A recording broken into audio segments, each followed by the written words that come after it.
Bonjour à tous, aujourd'hui nous allons voir comment mettre à jour le SMEG en version 543 AR2 qui équipe notamment la Peugeot 308 2 phase 1. Donc au préalable je vous invite à vérifier la compatibilité de votre équipement et également si vous êtes apte ou pas à faire la mise à jour, puisqu'une mise à jour encore une fois de firmware n'est pas sans danger, hein. Donc si vous ne vous sentez pas, ne le faites pas, puisque si ça plante c'est direction Peugeot et c'est assez onéreux. Voilà. Pour les autres, donc, il va falloir télécharger comme d'habitude ce logiciel. Il est présent sous forme de fichier zip. Vous allez donc dézipper cela. Vous allez donc obtenir un fichier qui va s'appeler smeg plus UPG.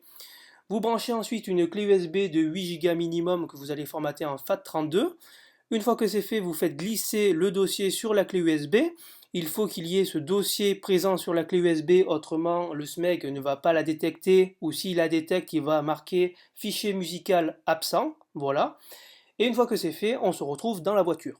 Une fois dans la voiture, on démarre le véhicule. On branche ensuite la clé. Après de longues minutes, le système nous demande si on veut faire la mise à jour. On appuie sur oui. Voilà. Il vérifie de nouveau. Et après de longues minutes également, le système se met à jour et redémarre.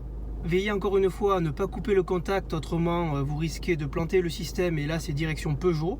Voilà, donc la mise à jour débute. 6 étapes vont se succéder. Une fois que c'est terminé, il suffit de retirer la clé USB du port USB, autrement la mise à jour va redémarrer en boucle. Pour vérifier que la version est bien celle que j'ai indiquée, il suffit de maintenir ici. Voilà, et on voit bien qu'on est en version 5.43 AR2, donc la mise à jour a bien fonctionné.